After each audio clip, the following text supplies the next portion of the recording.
Eu nunca esqueci o cheiro daquele jantar.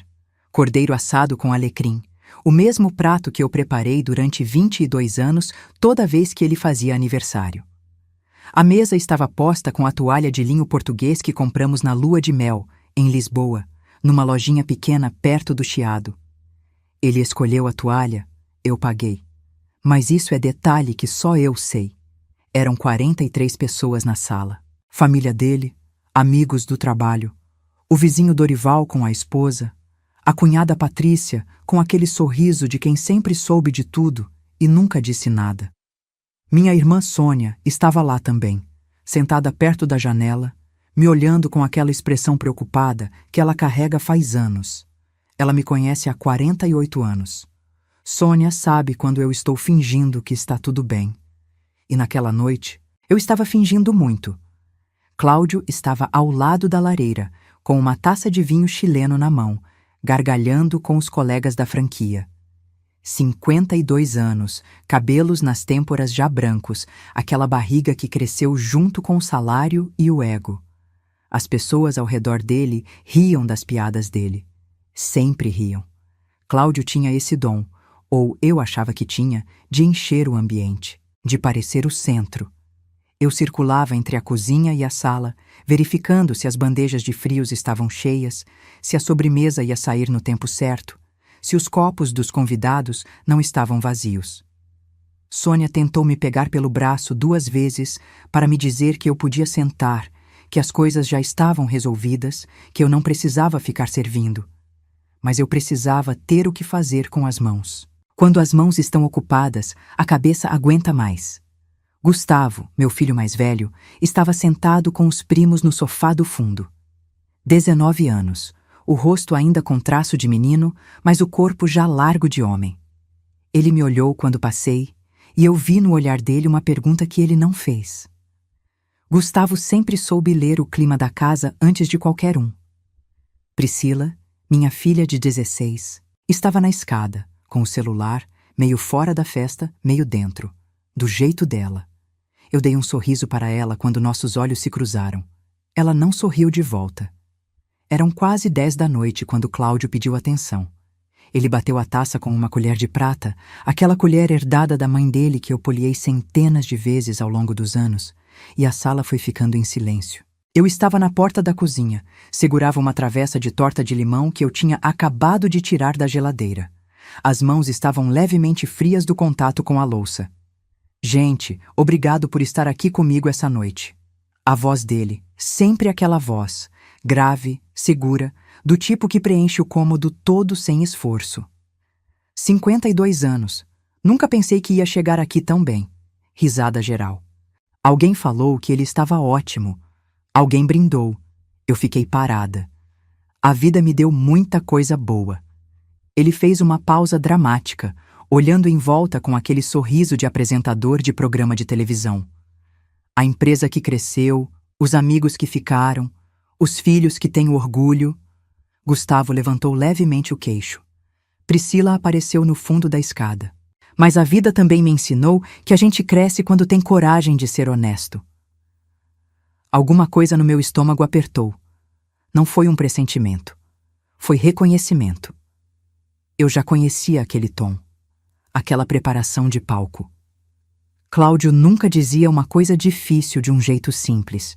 Ele precisava de audiência. Precisava do momento.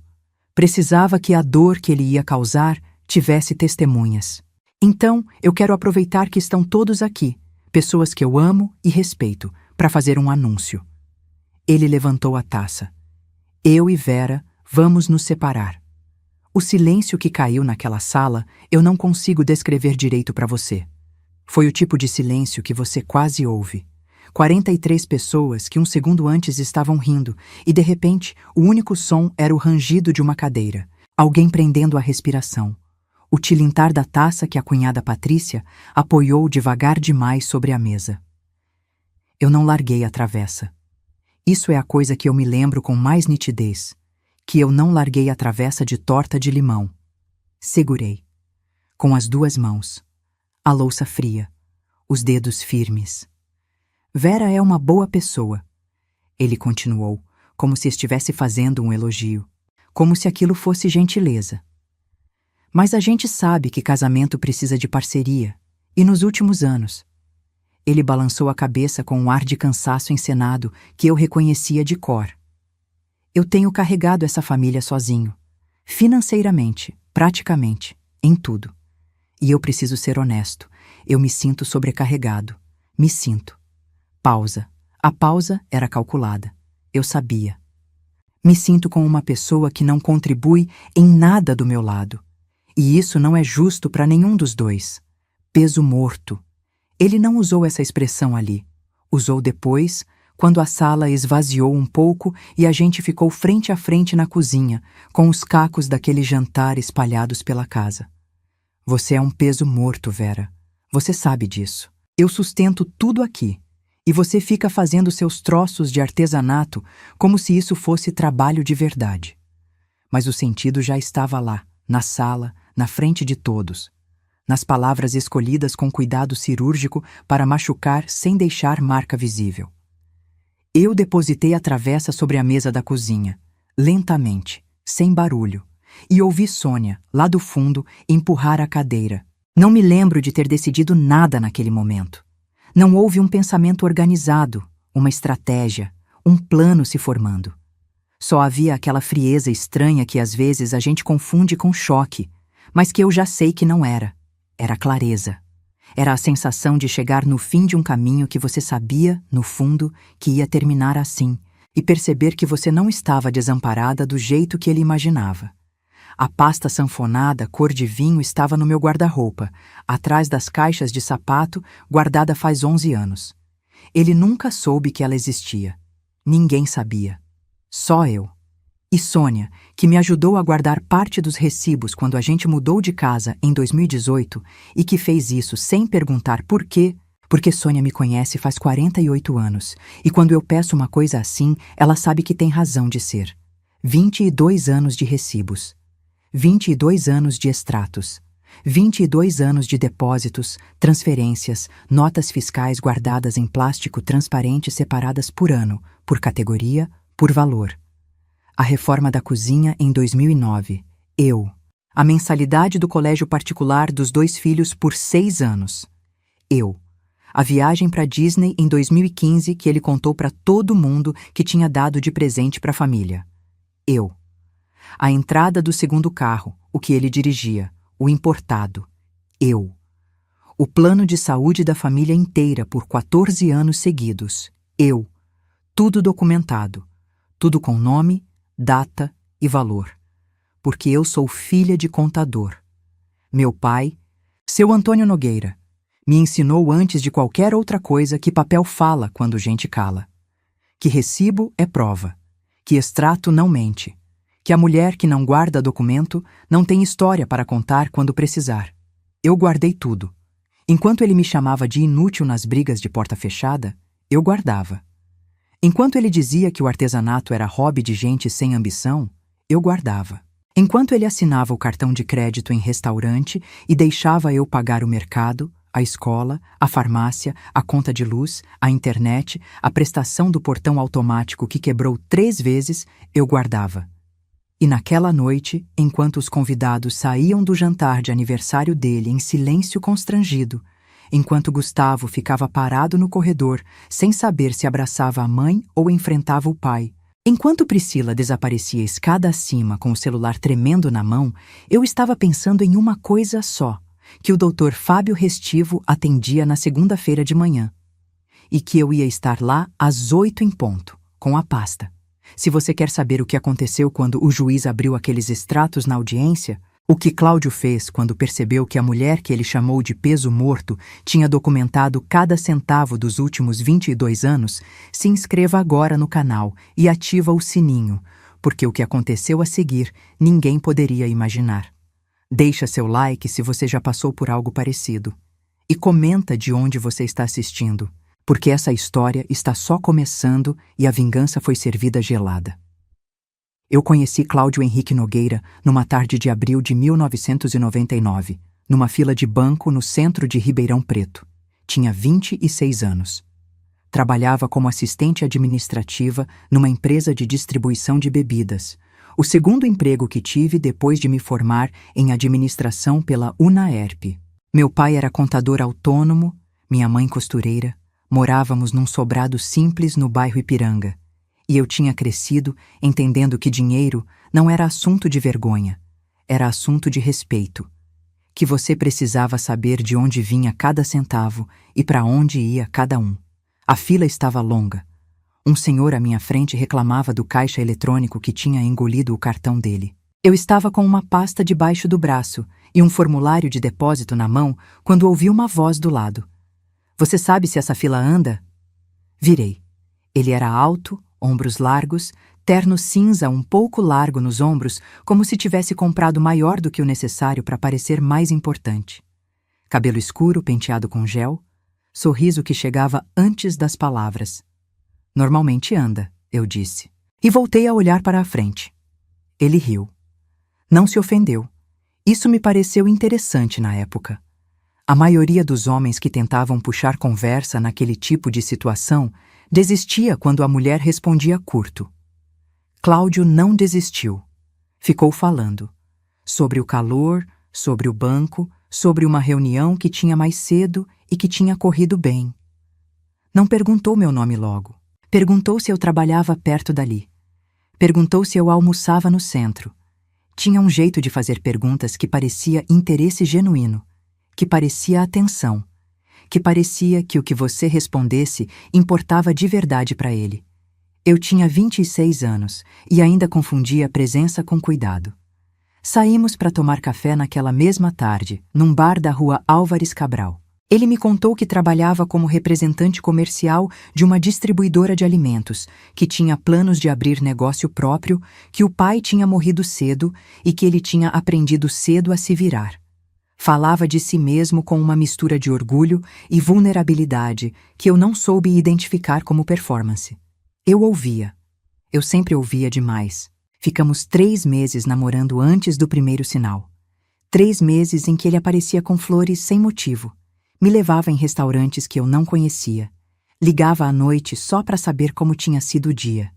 3 meses em que eu fui me acostumando com aquela presença grande dele, com aquela voz que preenchia o ambiente, com a sensação de que alguém me enxergava. O primeiro sinal foi pequeno. Tão pequeno que eu o enterrei sem perceber. Eu tinha marcado um almoço com uma colega de faculdade, a Fernanda, numa sexta-feira. Já tínhamos o hábito de nos encontrar uma vez por mês. Cláudio ligou naquela manhã dizendo que tinha tido um dia difícil, que estava precisando me ver, que se eu pudesse cancelar o almoço para almoçar com ele, seria ótimo. Eu cancelei. Fernanda entendeu. Almoçamos juntos. Foi gostoso. Ele ficou animado e falou de projetos e sonhos, e eu fiquei olhando para ele pensando que estava com sorte. Só que na semana seguinte aconteceu de novo. E na semana depois. Não eram pedidos agressivos. Nunca eram. Eram convites embrulhados em necessidade emocional. Hoje, eu precisava de você. Ninguém me conhece do jeito que você conhece. Com você, eu consigo pensar.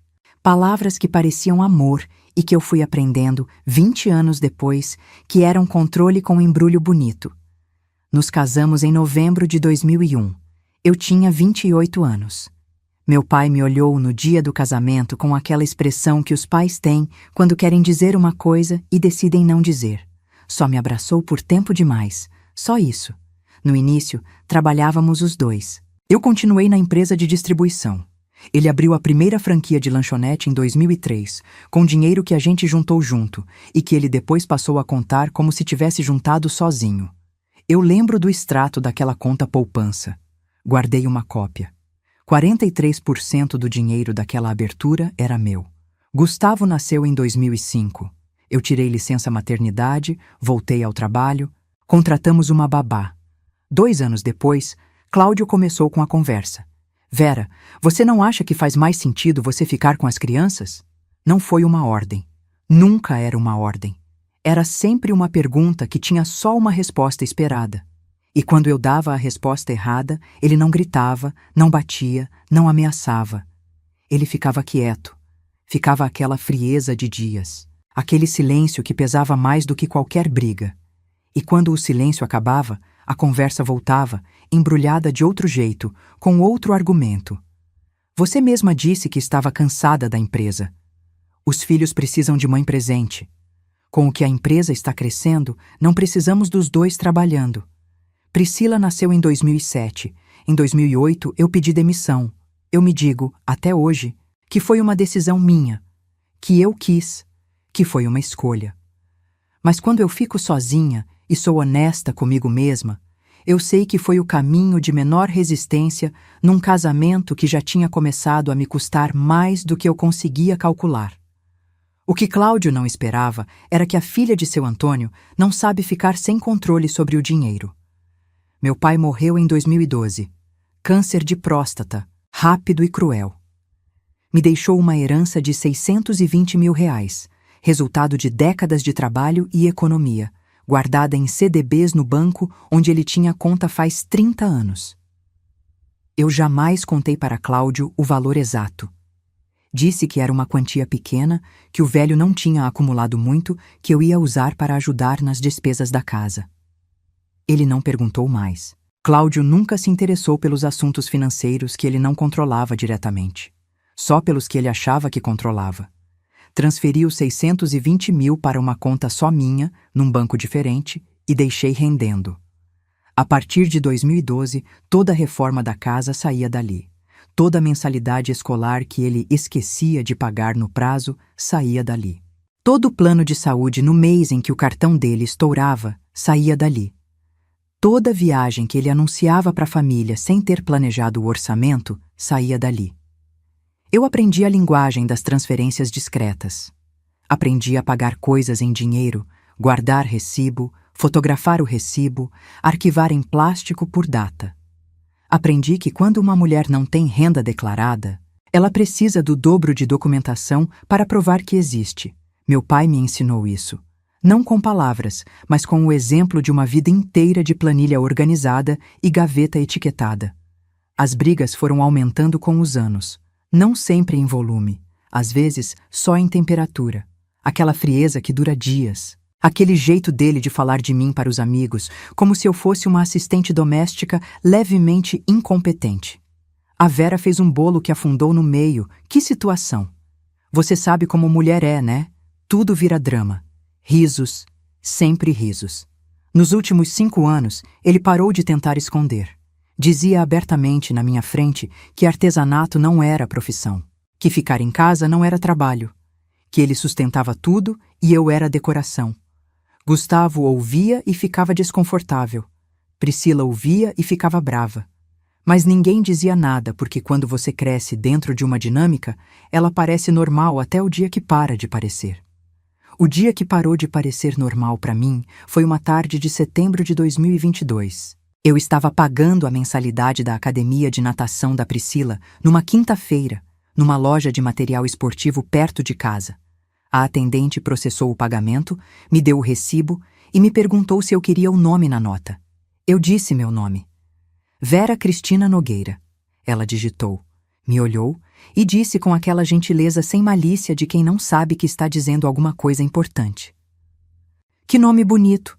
Parece de mulher que sabe o que quer. Eu fiquei parada por um segundo. Peguei o recibo, dobrei, coloquei na bolsa e no caminho para o carro, alguma coisa que estava endurecendo dentro de mim faz anos terminou de endurecer de vez. Naquela noite, quando Cláudio chegou do trabalho e jogou o paletó no sofá sem dizer boa tarde, eu estava na mesa da cozinha com a pasta sanfonada aberta na minha frente. Não porque ia mostrar para ele, mas porque eu precisava ver. Precisava passar os dedos pelos plásticos cheios de recibo, sentir o peso daqueles 20 anos documentados, lembrar a mim mesma do que eu sabia e que ele não sabia que eu sabia. Liguei para a Sônia naquela noite. Você tem os recibos da reforma de 2018 ainda? Perguntei. Tenho tudo guardado do jeito que você pediu, ela disse, sem perguntar por quê, como sempre. Então, pode ficar com eles por enquanto, eu disse, mas não joga fora. Vera, ela disse, com aquela voz de irmã mais velha que não precisa terminar a frase. Eu sei, eu disse, mas ainda não. Ainda não, porque eu precisava de mais um detalhe. Precisava de um advogado que conhecesse cada parágrafo da Lei de Regime de Bens e Partilha.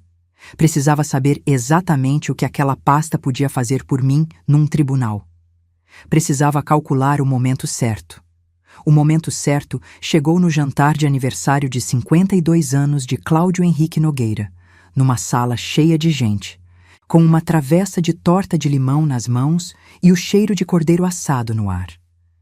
Ele me deu o momento sem saber, e eu soube exatamente o que fazer com ele.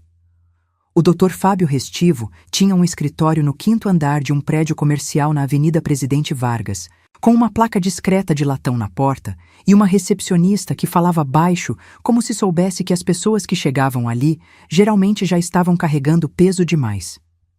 Cheguei às 8 da manhã de uma segunda-feira, 3 dias depois do jantar de aniversário.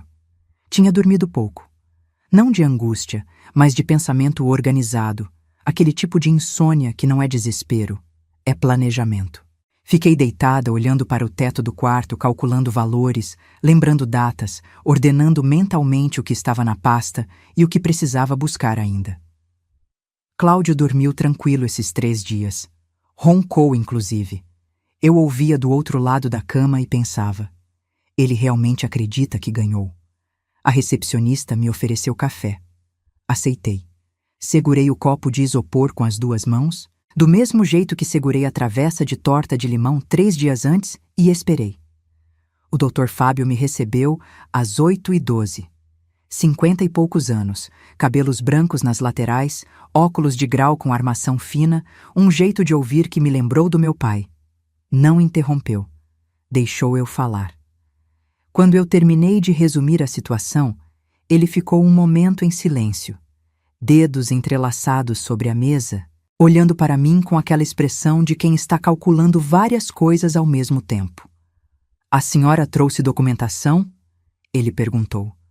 Eu coloquei a pasta sanfonada cor de vinho sobre a mesa dele. Ele abriu.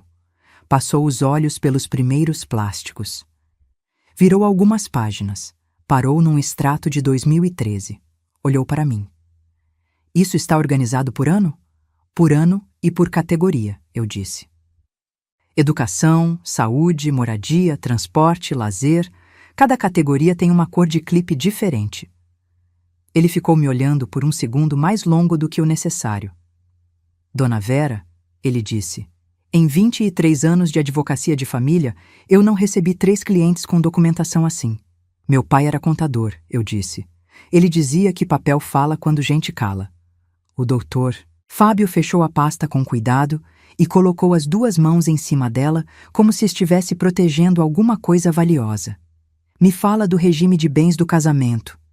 "Comunhão parcial." Ele assentiu devagar.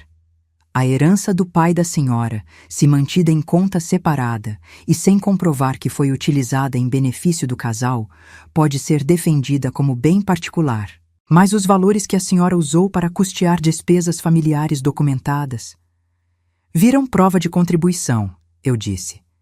Ele me olhou de novo com aquela expressão. "A senhora entende de direito de família?" "Eu entendo de números", eu disse. "O resto eu aprendi nos últimos meses." Porque eu tinha aprendido. Depois daquela noite de setembro de 2022, quando alguma coisa endureceu de vez dentro de mim, eu comecei a estudar. Não de maneira escancarada, não com livros abertos na mesa da sala. Estudei de madrugada, no celular, com o brilho na tela no mínimo para não acordar Cláudio. Li artigos sobre regime de comunhão parcial. Li decisões de tribunais sobre partilha de bens. Li sobre o que a jurisprudência brasileira considerava contribuição financeira indireta. Li sobre o que acontecia quando uma mulher sem renda declarada conseguia provar que bancou a estrutura do casamento com recursos próprios. Li tudo isso enquanto ele dormia e roncava ao meu lado, achando que tinha uma mulher sem ambição na cama. O doutor Fábio e eu ficamos 2h30 naquele escritório na primeira reunião. Saí com uma lista de documentos complementares que eu precisava reunir, um prazo para ele estudar o caso com profundidade e uma sensação no peito que eu não sentia há muito tempo. Não era alegria, era algo mais sério do que isso. Era a sensação de estar de pé sobre chão firme depois de anos andando em superfície que cedia. Sônia me esperava no carro, estacionado na rua de baixo. Entrei. Ela não perguntou como tinha ido. Me olhou. Eu olhei de volta. Ele pode trabalhar com isso? Ela perguntou. Ele pode trabalhar com muito, eu disse. Sônia respirou fundo, fechou os olhos por um segundo. Quando abriu, tinha aquela expressão de irmã mais velha que esperou anos por uma conversa que nunca quis ter que acontecer. Você vai precisar sair de casa antes do processo formal ou pode ficar? Dr. Fábio disse que posso ficar até a audiência de conciliação, que sair voluntariamente pode complicar a questão dos bens. Então você vai continuar morando com ele. Por enquanto. Sônia olhou para a frente, para o para-brisa, para o movimento da avenida. Quanto tempo? 2, 3 meses. Depende do andamento. Ela ficou um momento em silêncio. Depois, colocou a mão sobre a minha no banco do carro. Não disse nada. Não precisava. Voltei para casa naquela tarde como se tivesse ido ao mercado. Coloquei a pasta de volta no guarda-roupa, atrás das caixas de sapato e fiz o jantar. Frango assado com batata, o prato que Cláudio pedia toda segunda-feira. Ele chegou às 7, jogou o paletó no sofá, perguntou o que tinha para comer, não perguntou como tinha sido meu dia. Tinha sido o melhor dia que eu tive em anos. Mas ele não sabia disso. Nos dias que se seguiram, eu operei em 2 registros ao mesmo tempo. Na superfície era a Vera de sempre. Fazia o café da manhã, buscava a Priscila da natação, regava as plantas da varanda, conversava com a vizinha Dona Carminha sobre a reunião do condomínio. Por dentro, eu estava montando um processo. O Dr. Fábio me pediu os extratos bancários dos últimos 5 anos da conta conjunta. Eu os tinha. Me pediu recibos de obras e reformas da casa. Eu os tinha. Me pediu comprovantes de pagamento das mensalidades escolares. Eu os tinha. Me pediu notas fiscais de viagens pagas com meu cartão. Eu as tinha, todas em plástico, separadas por cor de clipe. Cada item que ele pedia, eu já tinha separado. Em 3 semanas, eu tinha entregue ao Dr. Fábio uma documentação que ele descreveu, por escrito no e-mail, como extraordinariamente completa para um caso de dissolução litigiosa com disputas patrimoniais desta complexidade. Eu li esse e-mail 3 vezes. Guardei uma cópia impressa na pasta. Foi na 4ª semana que Cláudio cometeu o erro que não esperava que fosse erro. Ele contratou um advogado. O Dr. Marcos Siqueira, sócio de um escritório grande no centro, especialista em direito empresarial com uma ala de família.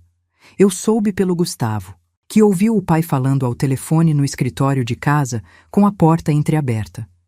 Gustavo me contou naquela mesma noite, em sussurro na cozinha, enquanto eu lavava a louça. Mãe, ele está contratando advogado. Eu sei, filho. Gustavo me olhou. 19 anos, rosto sério, aquele jeito dele de tentar entender o que está acontecendo por baixo do que está aparecendo. Você já tem advogado? Não foi uma pergunta. Tenho. Ele ficou um momento olhando para a pia, para o vapor da água quente. Você está bem? Estou melhor do que você imagina, eu disse. E era verdade. O que Cláudio não calculou ao contratar o Dr. Siqueira era que advogado de direito empresarial com ala de família não é o mesmo que advogado especialista em dissolução com patrimônio disputado e documentação de 2 décadas. O Dr. Siqueira era bom no que fazia. Mas o que ele ia enfrentar estava fora do que ele esperava.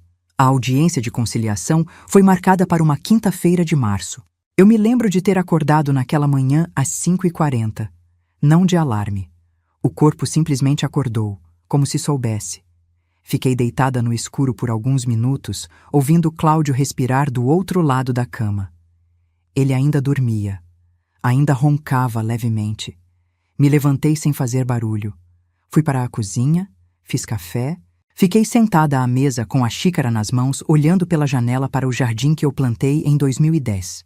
O ipê amarelo estava florindo. Eu plantei aquele ipê quando Priscila tinha 3 anos, num final de semana que Cláudio estava viajando a trabalho. Cavei o buraco sozinha, Comprei a muda na feira, reguei todas as semanas. Cláudio, quando voltou e viu a árvore, perguntou quem tinha plantado. Eu disse que eu. Ele deu uma risada e disse que eu ia matar a planta em 2 meses. O ipê tinha 15 anos e estava florindo. Me vesti com cuidado naquela manhã. Calça preta, blusa de seda marfim que Sônia me deu de aniversário, sapato de bico fino com salto médio, não exagerado, não apagado. O tipo de roupa que diz, eu sei onde estou e por que estou aqui. Coloquei a pasta sanfonada cor de vinho dentro de uma sacola de tecido bordada que eu mesma fiz, com fio de algodão cru, no padrão de trançado que eu desenvolvi sozinha e que a Sônia insistia que eu vendia por menos do que valia. Cláudio saiu para o trabalho antes de mim naquela manhã, sem saber que eu tinha audiência. Ele achava que a audiência era na semana seguinte. O doutor Fábio tinha me orientado a não corrigir esse equívoco. Gustavo apareceu na cozinha quando eu estava prestes a sair, de bermuda e camiseta, cabelo ainda bagunçado de sono.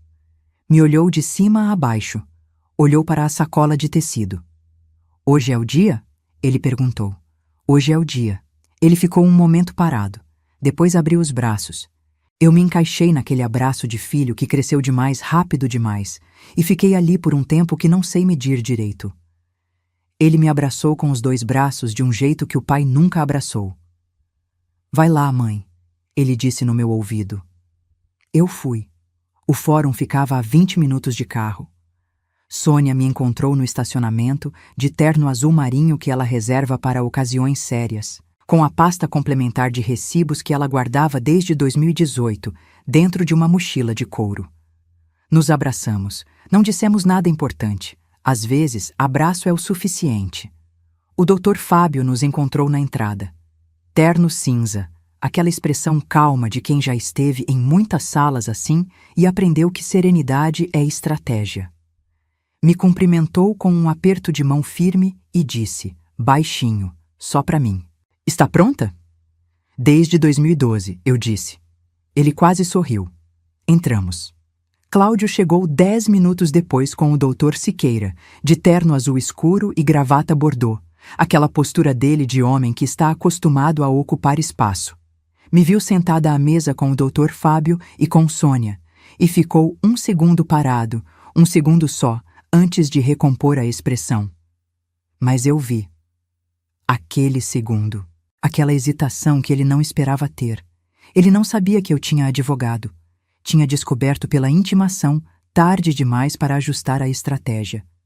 Sentou do outro lado da mesa sem me olhar. A juíza doutora Sandra Mendes presidiu a audiência.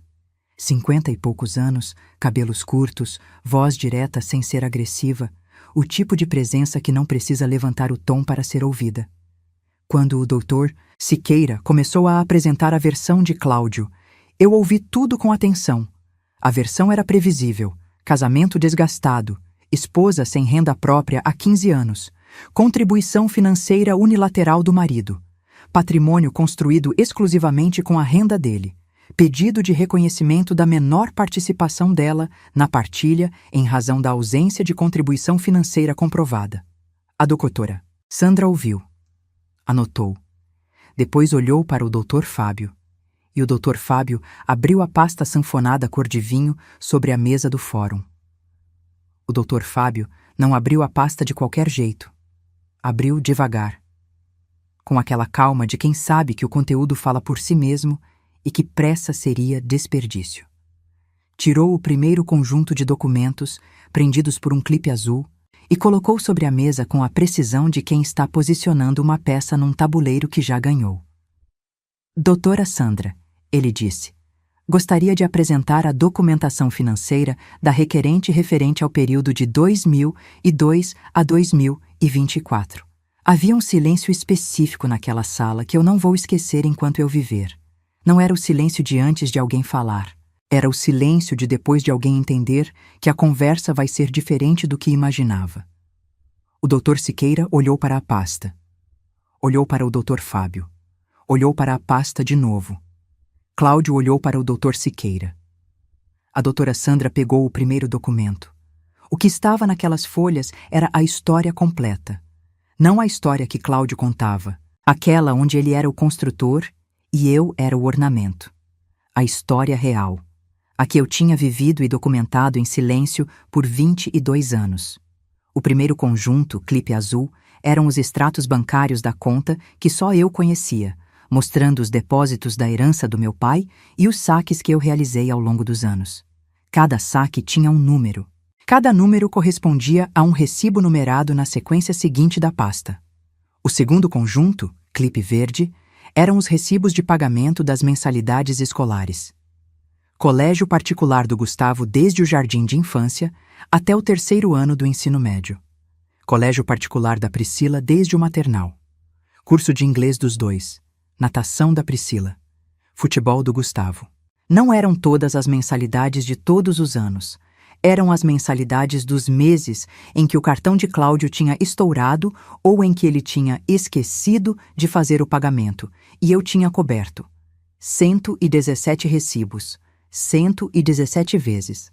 O terceiro conjunto, clipe vermelho, eram as notas fiscais das reformas. A cozinha em 2009, o banheiro da suíte em 2014, a troca do telhado em 2016. A reforma completa que fizemos antes de vender o primeiro apartamento e comprar a casa do condomínio em 2018.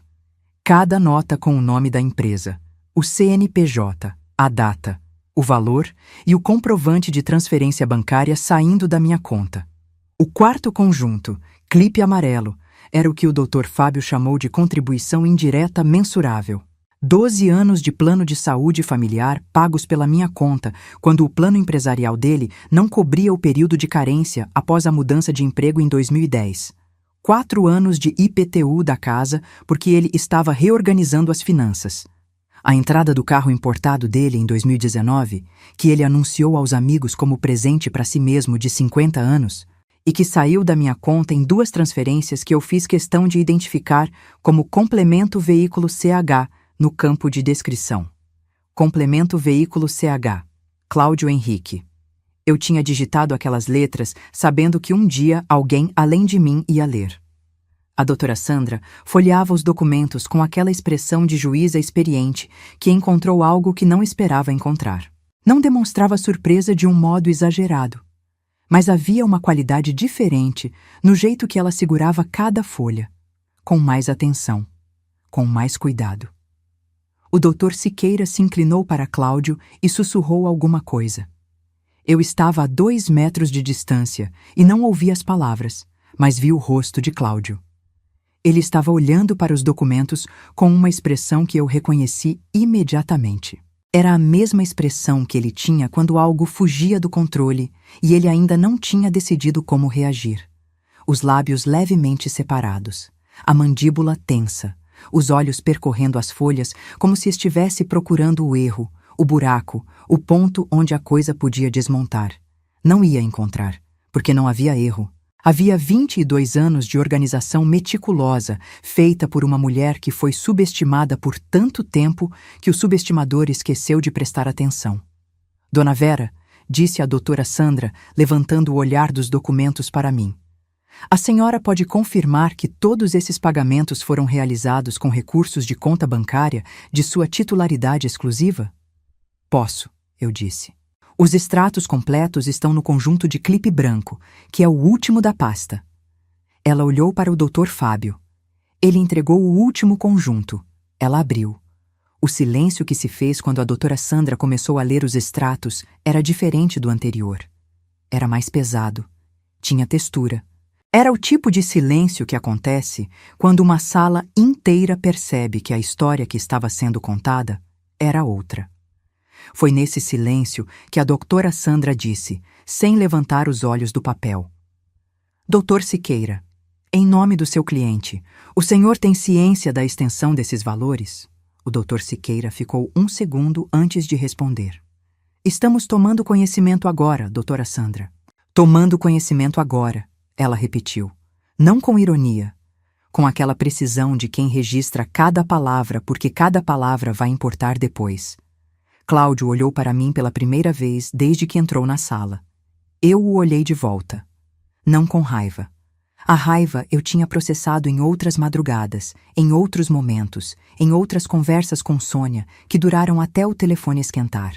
Naquele momento específico, sentada naquela cadeira com a sacola de artesanato no colo e a pasta cor de vinho aberta sobre a mesa, o que eu sentia era algo que não tem nome exato.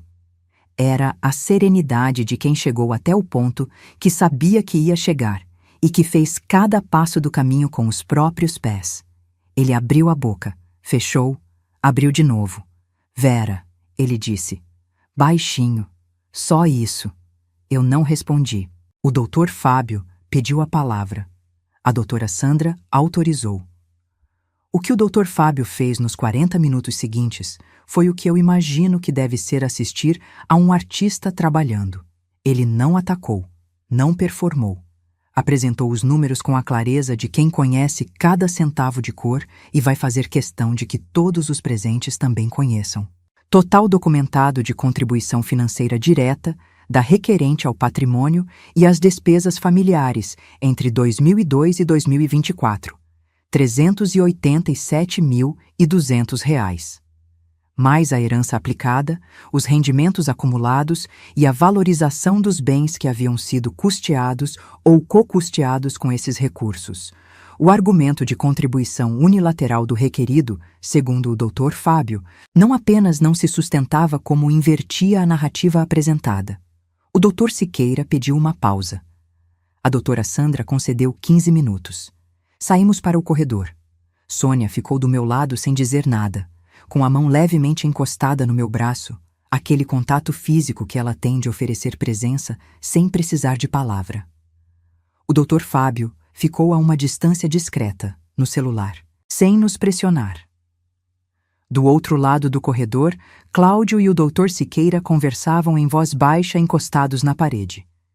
Eu via, pela postura dos dois, que a conversa era difícil.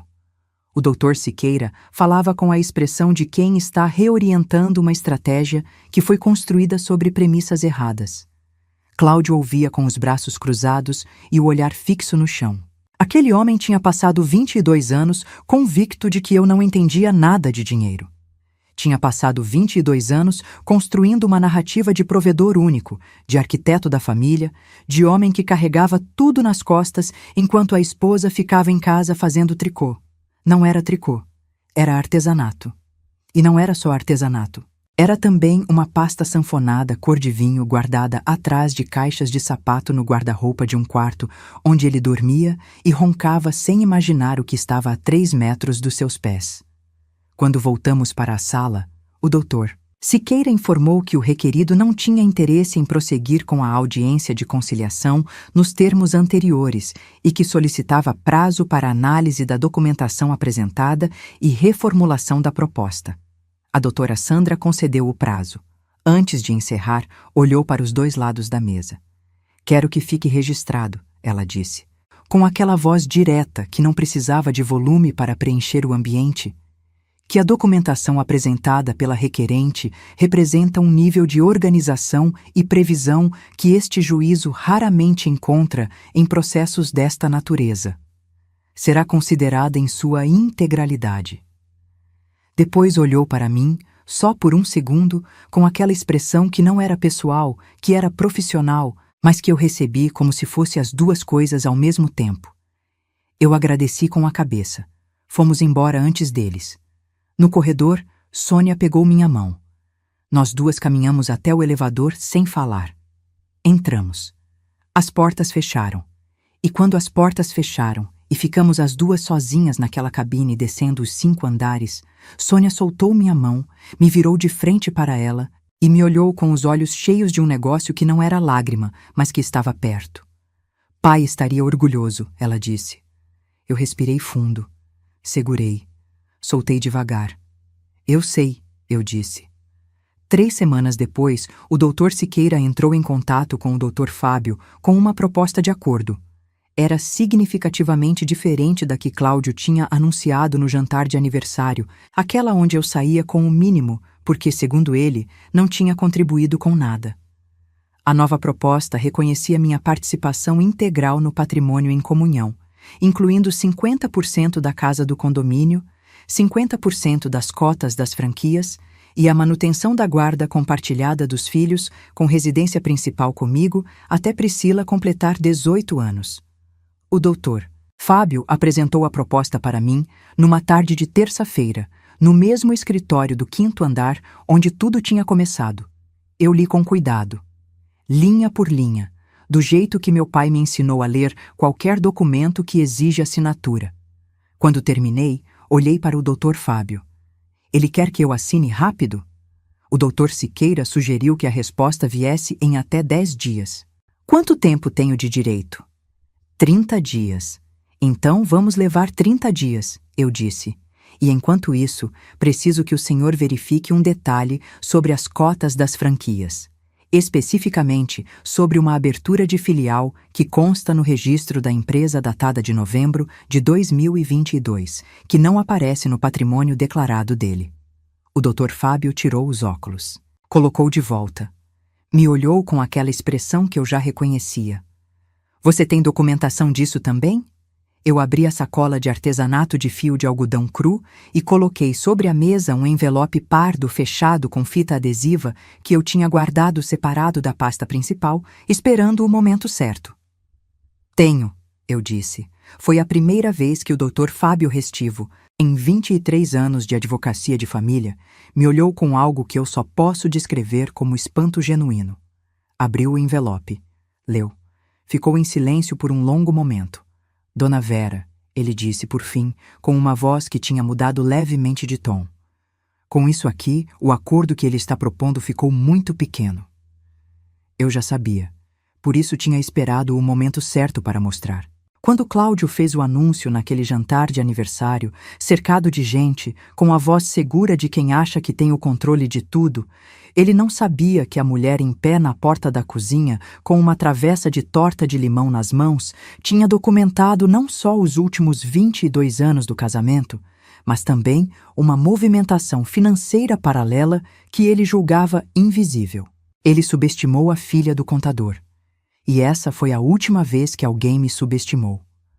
O acordo final foi assinado numa manhã de junho, 4 meses depois do jantar de aniversário de Cláudio.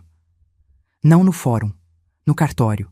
Uma sala pequena com mesa de madeira escura e ar-condicionado um pouco frio demais. O tipo de ambiente neutro que não pertence a ninguém e, por isso, é o lugar certo para encerrar uma história que pertenceu a 2 pessoas por tempo demais.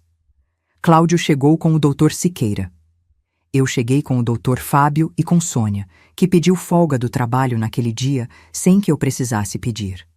Ela simplesmente apareceu na minha porta às 8 da manhã, com um café na mão e disse que ia comigo. Cláudio e eu não nos falamos diretamente naquela manhã. Não havia necessidade. Tudo o que precisávamos dizer estava nos documentos sobre a mesa. 22 anos de casamento reduzidos a cláusulas, parágrafos e valores. Parece frio quando eu descrevo assim, mas na prática, para mim, não era frio. Era alívio.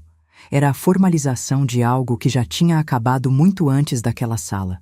O envelope pardo que eu entreguei ao Dr. Fábio 3 semanas antes tinha mudado tudo. Dentro dele estavam os registros que eu havia descoberto por acidente em novembro de 2022, quando procurava no computador compartilhado da casa um arquivo de nota fiscal antiga e me deparei com uma pasta salva com nome de código que Cláudio achava que só ele saberia decifrar. Não era código difícil. Era o sobrenome da mãe dele invertido. Eu decifrei em 3 segundos. Dentro da pasta havia extratos de uma conta empresarial vinculada a um CNPJ que eu não reconhecia. Uma filial das franquias aberta em nome de um laranja, movimentando lucros que não apareciam na declaração conjunta. Não era um valor absurdo. Era consistente. Era metódico. Era exatamente o tipo de coisa que um homem faz quando está convicto de que a mulher ao lado não entende de número nenhum. Eu não entendi de imediato o peso jurídico daquilo. Mas entendi o suficiente para fotografar cada tela, salvar em pendrive, imprimir tudo numa gráfica do outro lado da cidade e guardar no envelope pardo. Fiz isso naquela mesma tarde de novembro de 2022, enquanto ele estava no trabalho, e não toquei mais no assunto por mais de 1 ano. Esperei. Filha de contador aprende que o momento de apresentar o número importa tanto quanto o número. Quando o Dr. Fábio viu o conteúdo do envelope, ele soube imediatamente o que fazer. A movimentação não declarada alterava substancialmente o patrimônio real de Cláudio em relação ao que havia sido apresentado. Não era crime que cabia a mim provar na esfera penal, mas na esfera civil, no contexto de partilha de bens, aqueles documentos tinham peso considerável. O Dr. Siqueira recebeu o conteúdo por via formal 10 dias antes do prazo de resposta ao acordo anterior. A nova proposta chegou em 48 horas. 50% da casa do condomínio fechado, avaliada em R$950 mil. 50% das cotas das 2 franquias registradas oficialmente. Uma compensação adicional, negociada referente ao período de contribuição indireta não declarada, no valor de R$140 mil, a ser pago em 24 parcelas mensais. Guarda compartilhada da Priscila com residência principal comigo. Pensão alimentícia para ela até os 24 anos ou até o término da graduação. Eu li o acordo 3 vezes antes de assinar, do jeito que meu pai ensinou. Depois, assinei. A caneta deslizou sobre o papel com um som quase imperceptível. Uma assinatura de nada. Um segundo de nada. O fim de 22 anos. Saímos do cartório às 11h20 da manhã de uma sexta-feira de junho, com sol forte na calçada. Aquele sol de interior paulista que não pede licença. Sônia colocou o óculos de sol, olhou para mim e disse: "Café?" Fomos tomar café numa padaria a 2 quadras do cartório. Pedimos pão de queijo. Ficamos sentadas numa mesa da calçada, com o sol batendo de lado, sem falar de nada importante por um tempo que não sei medir. Às vezes, silêncio com a pessoa certa é o que tem de mais nutritivo. Depois, Sônia perguntou: "E agora?" Eu olhei para o café na xícara. Pensei na pergunta de verdade, não de modo apressado. Agora eu cuido da casa por mais alguns meses até a Priscila terminar o ano letivo. Depois a gente vê. A casa vai ficar grande. Vou encolher ela, então. Sônia me olhou por cima da xícara. "Você já tem alguma ideia?" Eu tinha. Tinha passado os últimos 2 meses pensando nisso, nas madrugadas em que acordava cedo e ficava olhando para o teto com a cabeça mais clara do que tinha estado em anos. Quando você para de gastar energia tentando estabilizar uma estrutura que está desmoronando, sobra muita energia para outras coisas. O artesanato, que Cláudio chamava de hobby de gente sem ambição, tinha virado nos últimos 3 anos uma renda constante. Não enorme, mas constante e crescente. Eu vendia por uma plataforma de produtos artesanais e por encomenda, principalmente peças decorativas e bolsas de fio cru que eu desenvolvia com padrão próprio. A sacola que eu levei para o cartório naquela manhã era minha. O padrão de trança era meu. 3 clientes me pediram por aquela sacola antes que eu chegasse em casa. Tinha uma ideia que ficava voltando. Um ateliê pequeno. Não uma loja grande, não uma franquia, nada que exigisse o tipo de estrutura que eu não queria gerenciar sozinha. Um espaço, talvez na garagem da casa nova, com bancadas de trabalho, luz natural, lugar para receber encomendas e dar aulas para mulheres que quisessem aprender. Eu tinha feito as contas. Com a compensação mensal do acordo e com a renda do artesanato já existente, era viável. Era mais do que viável. Contei para a Sônia. Ela ouviu tudo sem interromper. Do jeito que ouve quando está prestando atenção de verdade. Quando terminei, ela colocou a xícara na mesa e disse: "Você precisa de uma sócia?" Olhei para ela. "Eu estava pensando em me aposentar mais cedo de qualquer jeito", ela disse, com aquela voz de quem já decidiu, mas está esperando o momento certo para contar. "E eu tenho as melhores mãos para tricô da família, você sabe disso." Eu soube naquele momento, sentada naquela calçada com o sol de junho batendo de lado e o pão de queijo esfriando no prato, que a vida estava começando um capítulo que o anterior, por mais longo que tivesse sido, nunca tinha conseguido ter. Priscila, quando soube dos detalhes do acordo naquela tarde, ficou quieta por um tempo. Ela tem esse jeito, a Priscila. Processa antes de falar. Depois veio até onde eu estava, na varanda, cuidando das plantas, e ficou do meu lado sem dizer nada por alguns minutos, olhando para o ipê amarelo que estava perdendo as flores de primavera. Você sabia que ia dar certo? Ela perguntou. Eu pensei na resposta honesta. Eu sabia que eu tinha feito tudo que estava ao meu alcance, eu disse. O resto dependia de outras coisas. Mas quando você faz a sua parte com cuidado e com tempo, as outras coisas geralmente caminham junto. Ela ficou olhando para o ipê. O vovô Antônio te ensinou isso? O vovô Antônio me ensinou a guardar recibo, eu disse. O resto a vida ensinou. Ela quase sorriu. Priscila sorri de um lado só, igual ao avô. Eu nunca disse isso para ela, mas um dia vou dizer. Gustavo foi o que reagiu de um modo mais inesperado. Na semana depois da assinatura do acordo, ele me ligou numa tarde e disse que queria conversar. Almoçamos juntos, os dois, num restaurante que ele escolheu perto da faculdade. Comemos, falamos de coisas banais, e quando o café chegou ele colocou os cotovelos na mesa, entrelaçou os dedos do mesmo jeito que o doutor Fábio fazia quando estava pensando e disse: Mãe, eu quero pedir desculpa. Olhei para ele. Por quê? Por não ter dito nada antes, por ter visto as coisas acontecendo e ficado quieto porque era mais fácil. Eu fiquei um momento em silêncio. Gustavo, eu disse, você tinha 11 anos quando aquilo começou a ficar pesado. Você não tinha obrigação nenhuma de fazer o que adulto não fez. Ele sacudiu a cabeça levemente. Eu tinha mais de 11 anos nas últimas vezes. Tinha.